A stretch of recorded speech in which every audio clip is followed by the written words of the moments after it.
Operation सिंदूर हमने 2-3 दिन और बढ़ा दिया होता, कोई आसमान नहीं गिर जाता। किस चीज का इंतजार कर रहे हैं कि हमला करे तुम्हारे ऊपर? जो 1971 में हुआ था वो फिर होगा और हो सकता है। देवी माता का नाम लेके पाकिस्तान पे चढ़ जाना पड़े। आर या पार की लड़ाई का टाइम आ गया। पाकिस्तान में जो आपने चाइना वाला एग्जाम्पल दिया कि वो अब हमसे एयरक्राफ्ट ला रहे हैं 5th जनरेशन, तो कहीं ना कहीं लोगों के मन में ये भी सवाल है, अब 8 महीने हो गए हैं ऑपरेशन सिंदूर को और उस 4 दिन की जंग को, तो क्या अब अमेरिका अब अपना रूप पलट रहे हैं? तो क्या तब अमेरिका के दबाव में आके हमने जल्दी रोक दिया, या क्या तब हम और चीज़ें एस्केलेट कर सकते थे और एक बारी में पाकिस्तान को थोड़ा ज़्यादा करारा जवाब दे सकते थे? ऐसा सवाल है लोगों के मन में। तो क्या आपको लग रहा है कि उस मौके पे चूक हो गई? व्यक्तिगत रूप से देखिए, बेवजह लड़ाई करते रहना, जैसे कि 4-4 साल लड़ना रूस जैसे, अक्लमंदी नहीं है, अक्लमंदी नहीं है। लेकिन मेरा व्यक्तिगत मानना है कि अगर ऑपरेशन सिंदूर हमने 2-3 दिन और बढ़ा दिया होता, कोई आसमान नहीं गिर जाता और हम अच्छी तरह चोट लगा देते। और ये जो भंगड़ा कर रहे हैं अब कि हम जीत गए, वो जरा मुंह इतना सा हो जाता अगर इनके अच्छी तरह से कामरा की फैक्ट्री और 3-4 अच्छी बड़ी बड़ी टारगेट हमने ध्वस्त कर दी होती। लेकिन खैर, उस वक्त जो सोचा गया और हो गया। लेकिन एक चीज जरूर है कि थैंक गॉड हमने आत्मनिर्भरता पे काम शुरू कर दिया था।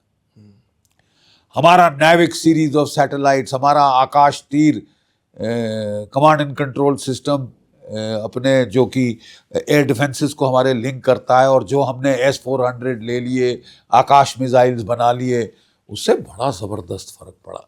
अच्छी मार हम मार पाए पाकिस्तान को इस दौर के अंदर, बहुत बहुत फर्क पड़ा है। और हमारे ड्रोन्स वॉरफेयर में जो काबिलियत हासिल कर ली है, उससे भी बहुत फर्क पड़ा। मतलब we were preparing to fight the next war, not the last war. हाँ, ये बहुत बड़ी, ये बहुत आपने अच्छी बात कही कि we are preparing to fight the next war, not the last war. लेकिन नेक्स्ट वॉर से ना अब एक और पड़ोसी जो तंग कर, मैं अब आपको इसी के चलते एक चीज कह के अंत करना चाहूंगा। देखिए, मैं कमीशन हुआ था 14 नवंबर 1971 को। 71 की जंग के 1 महीना पहले हमारे बैच को सीधा ट्रेन से उतार के लड़ाई में उतारा था। ठीक है साहब, बहुत नुकसान हमारा हुआ, लेकिन हमें बड़ा फख्र है कि हमारी वो जनरेशन है जिसने पाकिस्तान के 2 टुकड़े किए थे। मात्र 13 दिन में 550 किलोमीटर अंदर गए थे। और उस वक्त भी अमेरिका का बड़ा चहेता था Yahya Khan, love fest America का, और जैसे कि अभी चल रहा है आसिम मुनीर के साथ, वैसे ही चल रहा था। ठीक है साहब। और याह्या खान भी 1 पॉइंट कंट्रोल मास्टर बन रहा था कि मैं बाप का राज है मेरा पाकिस्तान के ऊपर, मैं प्रेसिडेंट, मैं प्राइम मिनिस्टर, मैं डिफेंस मिनिस्टर, फाइनेंस, फॉरेन, जो कुछ कहूँ, और आर्मी चीफ भी। ठीक है साहब। और इतना सारा उसने ओवरलोड किया अपना, उसके दिमाग का फ्यूज उड़ गया सही टाइम पे, पिट गए, 2 टुकड़े हो गए देश के। अब पाकिस्तान उसी राह पे जा रहा है, उसके 2 क्या, अब 5 टुकड़े करने का टाइम आ गया है। हमको हिम्मत करनी चाहिए, भाड़ में जाए अमेरिका, इससे ज्यादा और क्या दुश्मनी लेगा। जितना कर सकता था कर दिया, उल्टा और करने की, जो यहाँ पे चाटुकार अमेरिका से हमारा मोहब्बत है, प्यार है, हरामखोर जो जा रहे थे वहां पे, उनके लिए 500% उसने बता दिया है कि मैं टैरिफ लगाऊंगा। अगर आप कमजोरी दिखाओ तो वो सिर पे चढ़ेगा। उसको 2 टूक शब्दों, अभी तक हमने बड़ी भद्र भाषा का इस्तेमाल किया है, हमको अब 2 टूक शब्दों में जैसे को तैसा देना पड़ेगा। हमको रूस, रशिया, इंडिया, चाइना ट्रायंगल को स्ट्रांग करना पड़ेगा, ब्रिक्स को स्ट्रांग करना पड़ेगा, और देवी माता का नाम लेके पाकिस्तान पे चढ़ जाना पड़ेगा। आर या पार की लड़ाई का टाइम आ गया। जो सब कॉन्टिनेंटल सिक्योरिटी की रीस्ट्रक्चरिंग हमने 1971 में की थी, उसको अंडू कर दिया है अमेरिका और पाकिस्तान ने मिलकर। बांग्लादेश फिर ईस्ट पाकिस्तान बन गया। तो ये तीनों को आड़े हाथ लेना होगा, पाकिस्तान को, बांग्लादेश को।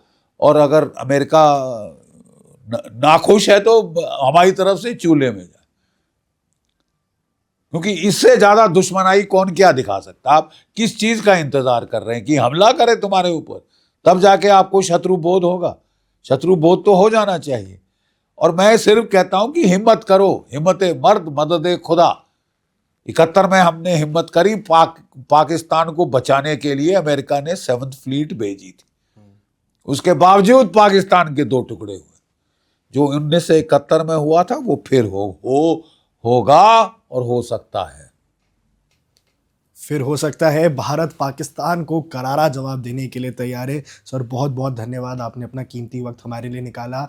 आपने सारी इन्फॉर्मेशन हमें दी जो देश को, युवा को समझ आएगी और समझ आएगा कि आज जो इस पॉडकास्ट का एक मुद्दा रहा कि अमेरिका से ज़बरदस्ती की दोस्ती बनाए रखने की कोशिश को अब छोड़ना होगा। वो जो कर सकते थे वो कर ही रहे हैं और हमें राष्ट्र हित को सबसे ऊपर रखना होगा। आप देख रहे हैं वन इंडिया, मैं हूं आकर्ष कौशिक।